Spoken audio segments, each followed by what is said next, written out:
Well, hello everyone. Welcome back to Horny Creek. My name is Mark. With me, as always, is my wife, Carol. How you doing today, Carol? Hey, what's up? Not much been a good week here. It's December 20th, 2000. It is. It's almost time for Merry Christmas. It's almost time for Merry and Luigi Christmas. I mean, actually, I guess we just say it now because we're not going to make another tape for you before then. Correct. Yeah, we had a big break between the last episode, Kiss Kiss Bang Bang, and this episode, Self-Reliance, which talks about transcendentalism briefly for some reason, and also mentions Bartleby the Scrivener. And I bet you understood all of that, Grandpa. Yeah, I did. Do you have to be a grandpa to know stuff about literature? Sorry, everyone, I studied literature. So we had a big break between then, and then we've got a big break January after the holidays. Still, will be the next episode. I read, but you didn't understand any of that. The Bartleby the Scrivener is the second most well-known thing written by Herman Melville. Okay. The only two things I can mention, or that I know even written by Herman Melville, is Moby Dick, his obviously most famous book, Right. and Bartleby the Scrivener, both of which suck. So, no, I was not familiar with Bartleby the whatever, and Scrivener. I thought it might have been an old person thing and not... No, it's just a book. Just a general knowledge It's thing. just a book by So, Herman Melville. I tried to tease you, and instead I made myself look dumb. I would venture that most people probably haven't heard of Bartleby the Scrivener. And when Pacey says, I would rather not, that's the thing that Bartleby says all the time in the book. I would rather not. Or I would prefer not to. Yeah, that's what it is. I would prefer not to. That's what he says all the time. It's no offense if anyone likes, I don't know how the hell you like Moby Dick if you do, but if you've seen the movie's interesting, I guess, but it's I guess, I don't know. It's more interesting than the book.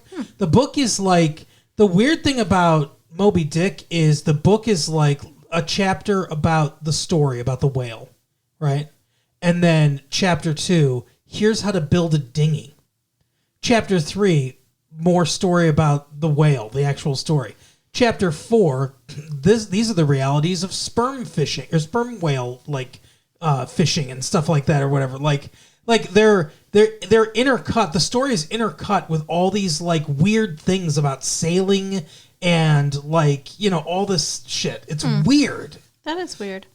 Maybe if you were a sea person, you'd enjoy it. It's boring and I don't like it. I don't think I've ever heard anybody say they like it unless they are pretending. I don't think Herman Melville was a particularly good writer, honestly. And yet, he, it's a classic. It happens. It happens where people are like, ooh, interesting. Yeah, whatever. And then they talk about The Grapes of Wrath, which I've read, which is a fantastic book, but Dawson hasn't read it. He's just seen the movie. Yeah. I have neither seen the movie or read the book, but I am somewhat aware of the story, but only surface level. And Joey's reading On Walden Pond. Never read that either. It's a Henry David Thoreau book. And the theme of it is self-determinism, stuff like that, like being self-reliant, all that shit. Oh, that definitely fits her character. Mm-hmm. And she's being, again, Katie Holmes seems like a perfectly sweet and nice and ordinary person. When you see her in interviews and stuff like that, at least I don't know if it's all PR or whatever, but she comes across as a very down-to-earth, open, happy, person, right? Her character fucking sucks. It's gotta be hard to play this character because, I'd be fighting against it. All my instincts of well, here's how but I guess that's acting. That's being lost in the character or whatever. Yeah. Because, every instinct she has and every decision she makes, it's I'd do the opposite. She's not very nice most of the time. No, and she's just weird. So I guess we'll start with her storyline because it's, this is all after the aftermath of the Kiss Bang Bang, where there was no Bang Bang though. And she's been scandalized, apparently. I agree with you, what you said last time, where it looked like Pacey was more upset than she did. But in this episode, it's definitely she's more upset than he is. Yeah.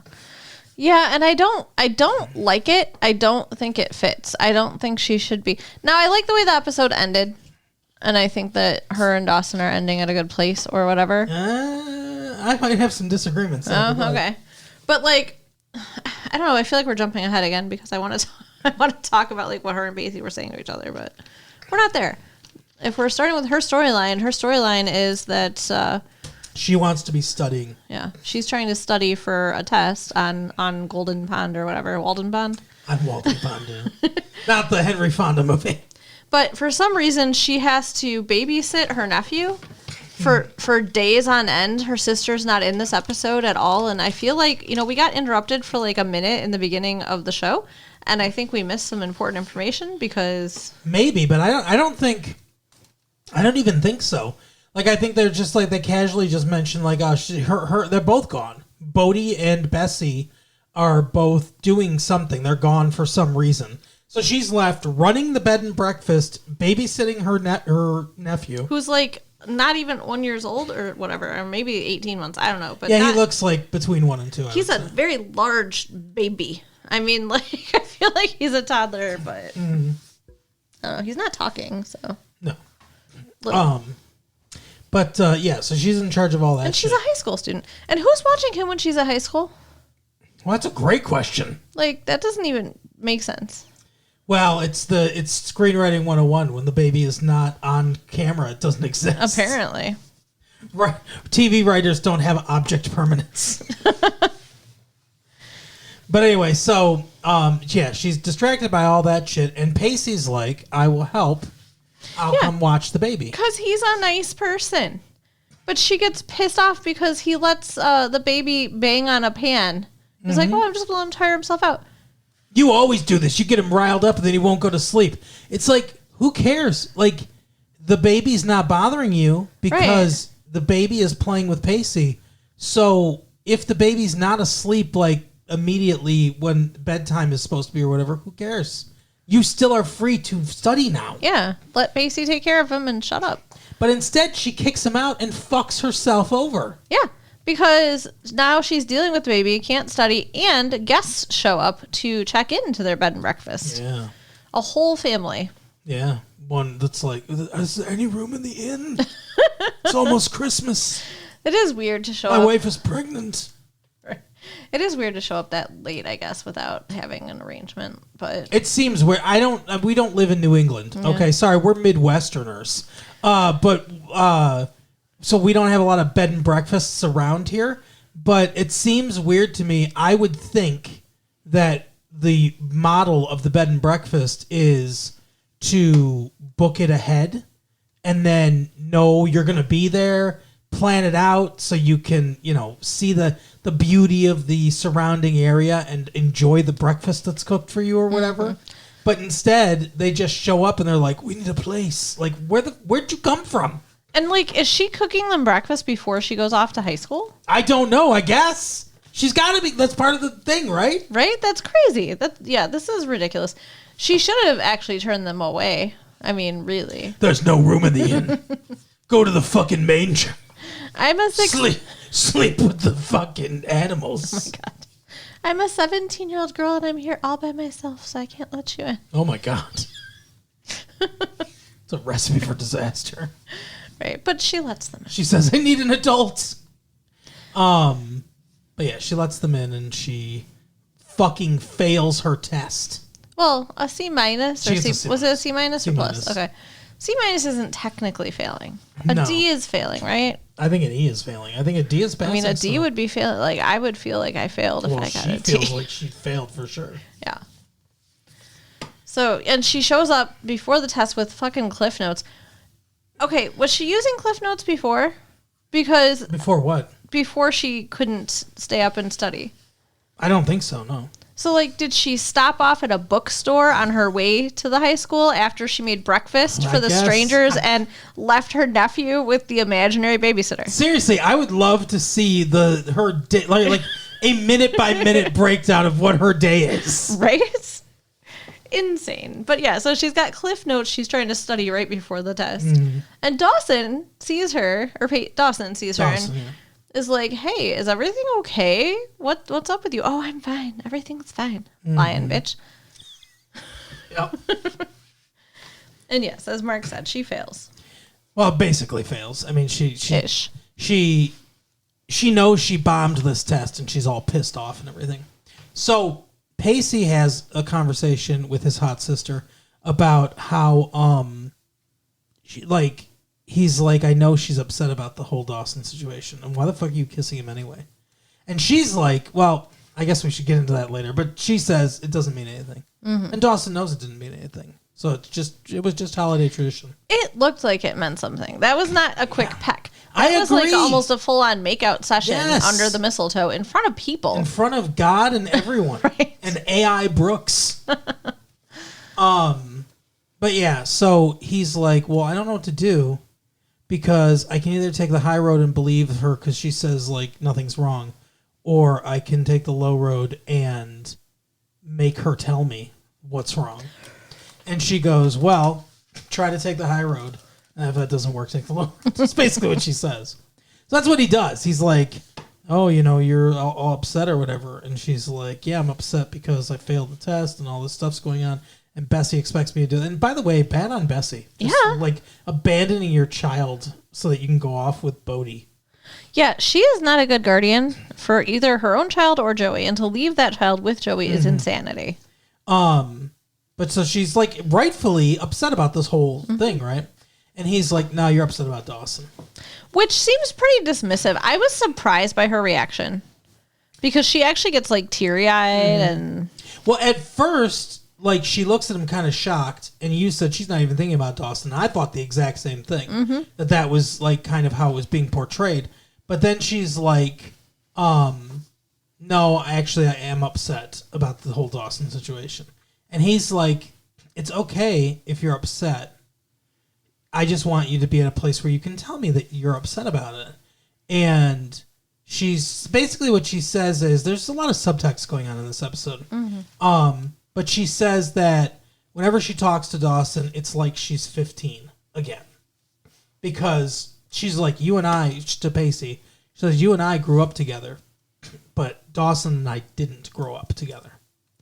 Like, they stayed immature.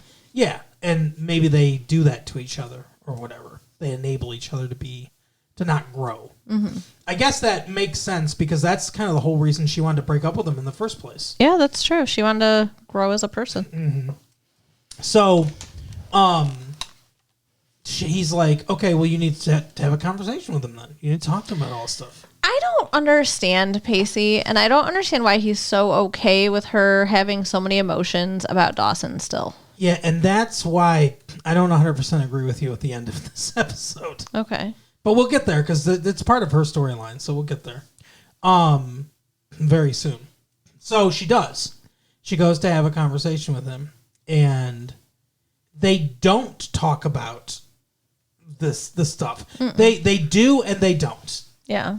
Like, she's, what is the first thing that she says? Because I can't remember. She says, oh, I lied to you. Oh, yeah, when I said nothing was wrong. Yeah, I bombed that test, and I know I bombed the test, and I wouldn't let Pacey help me and stuff like that. And he's like, well, you should let Pacey help you.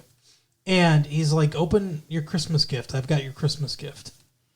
And the Christmas gift is, and this was shocking to me too. It's a beautiful framed black and white photo. It's gorgeous. Of her and Pacey in front of the Christmas tree, and he's like kissing her neck. It's like a candid picture, and she's smiling, and it's a great picture.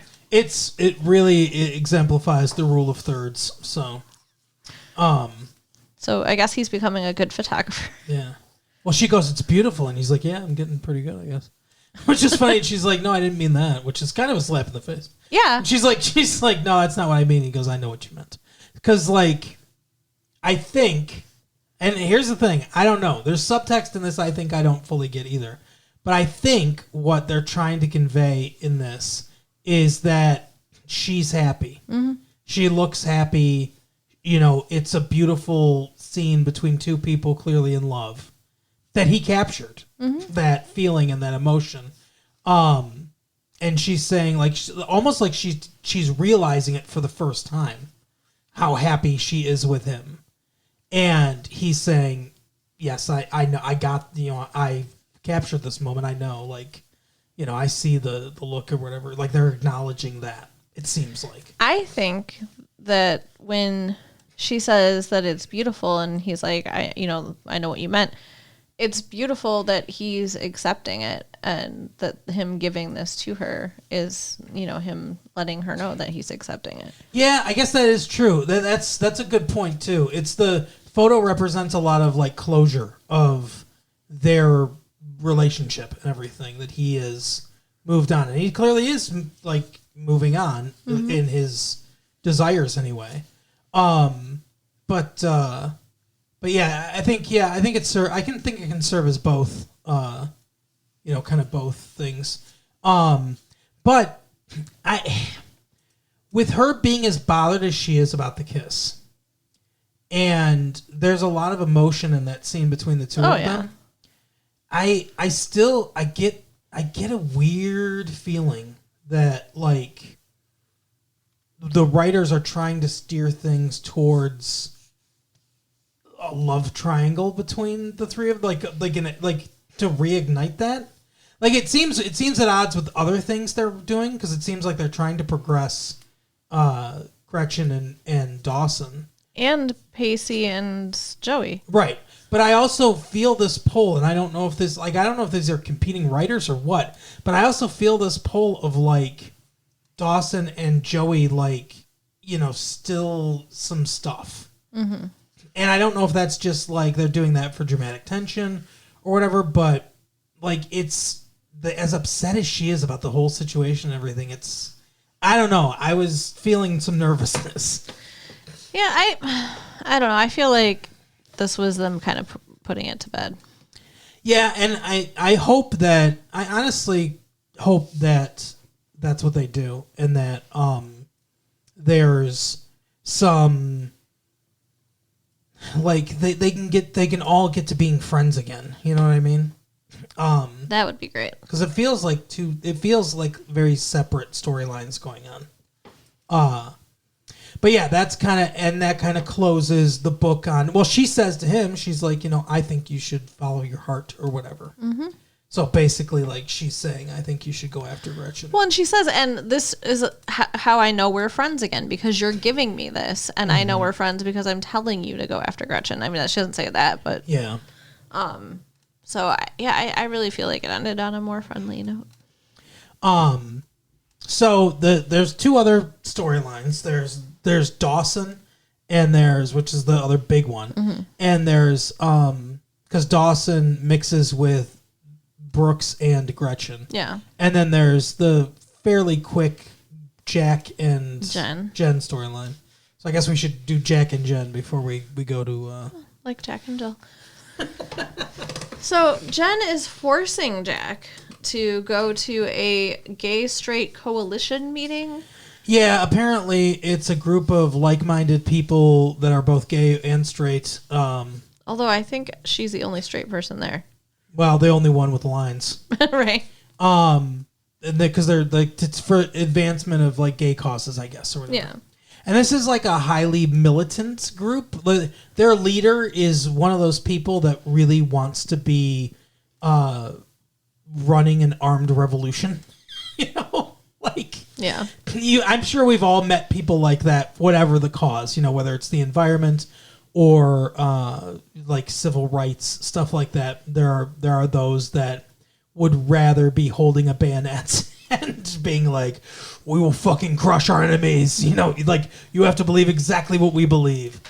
Not to get political or anything, but I think it's probably pretty obvious that both of us are open-minded Right. to homosexuals and that they should have the same kind of rights as everyone else. Though, but this does get kind of militant, and Jack brings up some good points. It's actually a really interesting kind of debate on the nature of homosexuality, because Jack is like when he first meets this guy, he's like, oh, the gay football player, and he's like, I don't really like labels like that, and the guy's like, oh, what hurts more, gay or football player? And Jack's whole point, which comes up later when he's talking to Jen, is that it doesn't make sense to him, all these people like banding together because they happen to share an orientation. Mm-hmm. But that doesn't mean they have anything else in common, which is true. Jack probably has more in common with football players, straight football players, than he does with gay musical theater dudes. Yeah. Or whatever. And it's like, and that's okay. Like, it is weird because if you think about it in the opposite, like, all straight people don't band together because, like, we're all straight. Right. Much larger group. But I do also get it because homosexuals tend to be much more oppressed than, like, straight people do. Sure. So, you know, that when you're facing adversity, those traits that are causing people to act adversely to you can be a thing that you bonding to come together. And Yep. So, the leader dude is kind of annoying to me and like very like hostile towards Jack. Yeah. And Jen points out later that she thinks that it's because he likes him. Mm-hmm. And Jack's like, I don't think so. And he hated me, whatever. And they're doing some bowling fundraiser. And because a bowling alley kicked out 2 lesbians for kissing. Oh, okay. Not fundraiser, just political statement. But yeah, so they're going to the bowling alley. They should have been making out. Well, here's the thing. I'm very confused. Okay. I feel like this was just an excuse to go bowling. Okay. Because this is what they say. Our lesbian friends here got kicked out for kissing at the bowling alley when they were at the bowling alley. So, but the bowling alley claims that they are against any forms of public affection, straight or gay. Mm-hmm. So we're going to put that to the test. Yeah, that would have been the logical next step. And I thought what they were going to do was do straight kissing. Yeah. And see if they got kicked out. But they don't. But they don't do that. They just go. They're just bowling while gay. Yeah, that's it. Like I thought, because Jen's like, "Oh, we'll be there." I thought Jen was like, "Oh, I get to make out with Jack." Right. Because she does think he's hot. Yeah. I mean, we know that. So, but that doesn't happen at all. No. There's only the 3 of them as far as I can tell, which is weird. It's like this is supposed to be a whole group outing. So they kind of fucked this up. Yeah, they were a little lazy with their story. Like they didn't put a lot of thought into the storyline, and they were a little lazy with their extras and stuff like that. They should have brought other people. There should have been making out. It should have looked like Caligula in that bowling alley. That's what I'm saying. Well, that might have gone a little too far. But I don't even know if it was the same bowling alley. Right? Because like you said, it might have been a different bowling alley where they were just doing like a fundraiser. I don't know what the fuck they were doing. It was weird. But like Jen and the leader dude are there talking. Yeah. And she tells him that she basically blackmails Jack into coming. I don't remember how, but she does. She was saying, oh, whatever, I'm going to go by myself, is what she said. That's a blackmail? I guess. Whatever. She's like, he'll be here. And he comes in and he's like, oh my God, is that a joke or is that for real? Because he's wearing a Letterman jacket. Yeah. And she's like, no, that's his real jacket. Like, and he called him Captain America. Yeah. Which, like, all of it's very, like... Big Marvel fan, I guess. All of it's very passive-aggressive. But, yeah, I think he does like him. Oh, I 100% do. And it's like he doesn't want to admit that he's attracted to a football all player. This stuff about him that isn't, like, as stereotypically gay. Yeah, exactly. Because Jack doesn't... And that's something I appreciate about Kerr Smith's performance of Jack and the writer's performance of Jack is the use of restraints. Because they could so easily go overboard with stuff. That Will and Grace show goes overboard a lot of times, I think, with the... I know it's supposed to be like a much more broad comedy and everything, but I'm not gay, but sometimes it's slightly offensive to me, like how broad they go with some of these characteristics of like gay. Like like Jack being like, like so flamboyant and stuff. Yeah, Jack's character is like the comic relief flamboyant, and that's that. But like Will plays it like straighter. But like he doesn't play it as straight as Kerr Smith does. I don't think there's more. To me, there's more subtlety and nuance to this writing and this performance than there is in Will and Grace. Okay, and I think that makes it a more human portrayal of it. It reminds me a lot of the first openly gay character on TV. Jody Dallas from Soap, portrayed by Billy Crystal. I'm thinking about it. I think Billy Crystal's portrayal and the writing of it is more. It leans more into some stereotypes because it's the fucking 70s. Like obviously it's played more broadly for comedy than it is. Like more in the Will and Grace style, but Billy Crystal's portrayal of it is very, very understated. Like if you separated his character from the storylines and from the knowledge that he's gay, you wouldn't immediately go, that's a gay character. Sure. And that's the first thing I think about Kerr Smith's portrayal. But if I think about Eric McCormack's portrayal, I could probably figure out that he's supposed to be gay. Yeah. By his portrayal. And definitely, I don't remember the name of the guy that plays Jack, but the guy that plays Jack for sure. What's funny is I could be wrong, but I think I remember hearing that the guy who plays Jack is straight and the guy that plays Will is gay. I think they're both straight. Oh, okay. Or one of them might be gay, but I don't think Eric McCormack is gay. Yeah, the one who is more flamboyant, I think, is straight. Okay. I could be wrong. All right. Because we know I mess up details all the time. But yeah, either way, I think I really appreciate Kerr Smith's performance. I like it too. I think that's good. And yeah, like you said, he's not stereotypically gay at all. Well, it was also weird too because he points out that Letterman jacket and everything, and they're Cape Side High School, CHS, and not to like encourage stalkers or anything, but I went to a high school who's all in Michigan. That's also CHS. Me too. And same, yeah, I know. And we went to the same high school, right? Or we didn't. Or whatever, yeah. Sure. Yeah.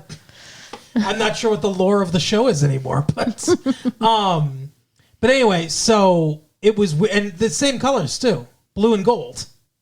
So it was really weird. I was like, I saw it and I was like, he's wearing my jacket. That's funny. Yeah, yes, he's like, what, did you pick that up at the thrift shop or? Yeah. Would you take that from Mark, star of tapes about our show? So they would get that meta. Right. What if they mentioned us in an episode of Dawson's Creek one day for some reason? That would be crazy. What if at one point there's something sexual going on or whatever, and I mean not like sex, but like a highly charged sexual situation, and then James Vanderbeek just turns right to the camera and he goes, "We might as well call this place Horny Creek," as like a shout out to us. Sure, I'm sure that's gonna happen. I'm sure they listen to the show. Of course. Anyway, so. He has a discussion with the leader where they're talking about, I can't remember. Never mind. Every time, I'm laughing because every time you call him the leader, it makes me think of like he's like a fucking alien or something. The leader of the pack. Okay, Jack's getting ready to like leave. Was he on a motorcycle or a bicycle? No, you're thinking of leader of the pack now. Vroom, vroom. No, I mean it. No, that's what the leader of the pack. No, I don't remember a motorcycle or a bicycle at all. They were outside, and when he got on, he's like, "It doesn't make me any less straight, though." Oh, a bicycle. And he rides off. Bicycle. Okay. But they were debating this topic. This is a different scene, but yeah. after the bowling alley scene and everything, yeah, they have this this conversation in Cape Side, and he's like, "Oh, like your little hamlet's like nice or whatever," and they have to they talk to each other and everything, because like at the bowling alley, the leader of the pack goes, you know, like. You have never fucking struggled in your life, Jack. Like you're a popular fucking football player and stuff, and you're sitting with the cheerleaders and everything, and it must seem so fucking easy from that position to talk about gay, you know, like I don't this is too gay or that's too gay or whatever. But I've been bullied by people like you my whole fucking life, and Jack's like, you don't know the fucking first thing about me. Mm-hmm. Tell me I haven't struggled. Fuck you. And so then he comes to Cape Side, I think, to like. As a contrition, I think, or whatever. Well, he was bringing flyers was the reason. Yeah, but I think that's a cover. I mean, I know it's a small town, but come on. I think he wanted to talk to Jack. But he didn't go to Jack's house or something. I mean, they just ran into each other on the street. It's a small town, but that seems like a quinky dink. But he said, he's like, you know what, you're right. I don't know you, and that was wrong of me, and all this stuff and everything. And I don't remember what he says, but he does say something about like popularity or whatever. And that's what Jack's like, yeah, like, just because I'm not into all that shit doesn't make me any straighter. More straight, yeah. Yeah, and then he rides away and says, vroom, vroom. So, yeah, that's their storyline. They leave that open for future Leader of the Pack episodes. I don't know. Assume there will be. We'll see. They do a lot of, like, teasing of him having a love life that he doesn't ever end up having. So. They are very afraid, I think, to go to that place. Yeah. I don't know why, but it seems like they're very afraid of that. Yep, it's upsetting. But anyway, so then the last storyline is Dawson and Brooks and Gretchen. Can I say I'm sick of Mr. Brooks? I'm sick of this storyline, and well, I don't think you'll have to suffer through it very much longer. Maybe not, but I mean, like, just really, like, it's just like the same thing over and over. You're a piece of shit, young man. Right. Oh wait, actually, I love you. That's what it is. That's all it is. That's all it is, really, over and over again. Yeah. And for some reason, and I mean, well, he does explain why he agrees to let Dawson do this documentary of him because he wants to leave a legacy. Yeah, which makes sense. And something's wrong with him, I think. Well, he has a nurse.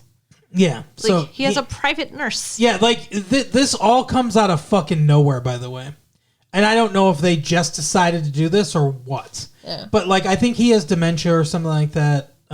Because she's talking about he doesn't take his medications and he doesn't remember as well when he doesn't take his medication. No, and he fucking forgets the shit. No, he said he wouldn't take his medication because he doesn't remember as well if he does take it. He's not taking his meds because he wants to remember things to tell Dawson. That's right, you're right. And she says that Dawson is wearing him out. And he like passes out. He demands Dawson go make him a drink. Mm-hmm. And then he passes out, so Dawson just leaves him.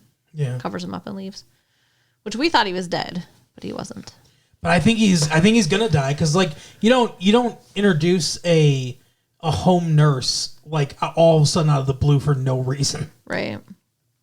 But mostly, so like I don't think we have to get into the minutia as much of this storyline. The whole purpose of this storyline is to focus Dawson's like mind basically because he's making this documentary about the life of this guy and he's doing these weird things with the camera and everything and he's like, why are you moving the camera like unobtrusive? Like, it's so funny. They're talking about mise en scene and like the French influence of documentaries and stuff like that. It's like Kevin Williamson clearly loves film because there's no necessary reason for this to be in there, and they don't even overly explain it. They only like briefly say something so that like film nerds will get it. Mm-hmm. But it's like it's the difference between the styles of documentarian as invisible presence, like not affecting what we're seeing at all. Basically just like stuff as it's happening. like not influencing it, or being more interactive and influential. And it's like they're having a debate between the two styles, and Dawson clearly wants to be a little bit more in your face. But anyway, so they're discussing his life, and he wants to talk, like they're talking about different movies and stuff like that. L.A. Confidential, the big shout out to L.A. Confidential. Yeah, they talk about that a lot. Apparently there's a hot blonde. I've not seen this movie, so. I believe the hot blonde is Kim Basinger, if I remember correctly. Sure. But yeah, they talk about that shit a lot, and I don't have a ton to say about Dawson and Mr. Brooks' storyline. Mm-hmm. Really, they're just, working on the fucking movie. At one point, Dawson tries to pack it up and leave because the nurse had told him that he's wearing him out. Mm-hmm. And he's like, please don't. I want to finish this so I can leave my legacy. So. Yeah. But yeah, like the whole point of the whole thing is that Dawson is wondering what to do about Gretchen. Gretchen comes to his house at the beginning of the episode. This is so dumb and awkward. And she's like, hey, I just wanted to clear the air. I should have done it at the party or whatever. But, like, that kiss didn't really mean anything. Like, it's just like a happy holidays kiss. We were under the mistletoe and everything. And Dawson, who had just been saying the same thing to Jack, looks conflicted. But is like, yeah, of course. Like, yeah. When she walked in the door, he lit up like a fucking Christmas tree. Had the biggest smile on his face. Like, I don't buy for a moment that he doesn't think that it means something. Well, obviously, because at the end of the episode, he says it does mean something. Oh, yeah. I didn't buy it ever. But yeah, so they're of agreement that they're just friends or whatever. And Brooks starts talking about the story about the woman that was in the movie and how he met her in Las Vegas, and she was a waitress at a little diner and everything, and she hated Las Vegas and hated people that gambled, and said, she'd rather gamble on life than this other shit, And when he found someone, because he hitchhiked the whole way, he found so crazy. Well, yeah, I mean, different time period, right. The 50s for sure. That's not to get on another tangent real quick, but that's one of the things I think is like brilliant about the movie Friday the 13th. Is that movie came out in 1980, and at the very beginning of the movie, I think her name's Annie. There's a character Annie that's hitchhiking because she's trying to get to the Camp Crystal Lake because she's one of the counselors or whatever, and she hitchhikes with this one dude who's like, talks about, they're making trouble for your boss or whatever. Like, she has a good conversation with him or whatever. And then he drops her off and she hitchhikes somebody else who we don't see, turns out to be the killer, and she gets killed. And it's this, like, I think just kind of a brilliant, like, transitional period from, like, the 70s, like the early 70s, is this freewheeling time of, like, because Steven Spielberg made that movie Amblin about hitchhiking across the country during the summer. And it's like, leaving the 70s, this freewheeling time when, like, yeah, you can hitchhike and, peace and love and all this shit and everything, to the dangerous 80s where it's like, oh, if you hitchhike now, someone might fucking kill you, like. But people still did. Yeah, some people did, but like the Hillside Strangler and like, there were other serial killers and stuff like that would pick up hitchhikers and kill them, and hitchhiking became much, much, much less popular in the 80s because of that. It became more seen as something more dangerous. So I think that's a really cool like starting point for your movie that takes place in 1980 of like this transition from this 1950 one era to another era. Right? No, 1980. That's when. Oh, I'm talking about Friday the 13th. Okay, sorry. Sorry, I got off on a tangent. But in the 50s, when he was doing it, it was all wholesome and fun or whatever. Yep. So she went off with him. She jumps over the counter and just goes with him. Just leaves her job right there. Not a word after that. All the way to Sunset and Vine, yeah. Yeah, to Hollywood to make movies. So he starts talking about that and everything, and that's what affects Dawson, the storyline. Like that's his So the two things that they're trying to do is plant that seed in Dawson's head and then plant the seed in our heads of like, Mr. Brooks is not long for this world. Sure, he was flirting with Grams, but Grams isn't getting any. Don't think Grams. that because he's gonna die. So Dawson goes up to Gretchen at the tree lighting. They have this big tree lighting ceremony in the center of Cape Side that she leaves her job to go to. Mm-hmm. Don't tell your mom I'm here. Right. And so he's like, look, do you like gambling? And she's like, what? She's like, I don't have the same experience as you do. I don't know what this is in reference to. And he's like, I'm going to gamble right now, basically. And he's like, I like you. That kiss was more than nothing to me. And the implication I got is that she was basically saying it's just a kiss, like it didn't mean anything to me. She didn't respond definitively at all. I guess not, but like if she agreed with him, he basically put his heart out on the table. And if she agreed with him, I don't know why she wouldn't just be like, "Yep, I agree with you." Because she's 21 and he's 17, and they're not going to make out on the street. Because she'll get in trouble. No, just in front of their entire families. Right. But yeah, I mean, I guess. That's a huge age difference. It's not that big of an age difference. 4 years isn't that big if you're in your 20s, if they're both in their 20s. But he's 17 and she's 21 and she's a girl. So she's obviously more mature than him to begin with. I know that's a big 4 years between 17 and 21. But it's not the most problematic age gap we've had in the show. So... No, that's true. Pacey was fucking his teacher. Yeah. What goes on with those witters? They have no boundaries. Yeah, apparently. So, anyway, that's kind of where we leave things. Yeah. So, we don't know exactly what's going to happen with Dawson and Gretchen. But we'll see. And we aren't sure if Mr. Brooks will get to finish his movie. How many condoms would you give it out of 5? We forgot about we didn't finish wrapping up Joey and Pacey's storyline because he went and talked to her teacher. Yeah, you're right, yes. And he got her a second attempt at the test. Yeah. And he goes to her house to help her study for it. She's super grateful. And she's like, oh, I got the baby asleep. And she's like grateful. Coming on to him hardcore. And he's like, there's something we have to do first. And then they're studying. So like, I got the impression she was going to fuck him. Oh, me too. And he was like, study for your test first. I don't buy that at all. He's a 17-year-old boy. I mean, a 30-year-old man's not going to tell a horny Katie Holmes, oh no, let's wait until you're done studying. Wow.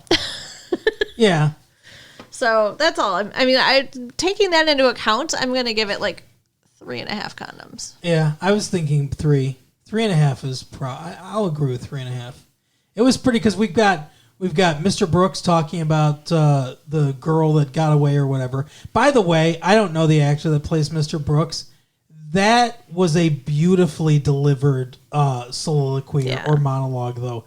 Like the emotion conveyed through that acting was very good. So we got him talking about that. We've got Gretchen and Dawson, obviously. We've got Pacey and Joey. So I think all in all, yeah, a fairly horny episode. I'd give it 3.5. Yeah. But that is the episode for the week. Carol, tell people where they can find their own horny Katie Holmes. You can write us at latefee1994@AOL.com. Yep. Check out our website at www.retrolatefee.com and share the tapes with your friends. All right, we'll see you next time. Bye. Bye.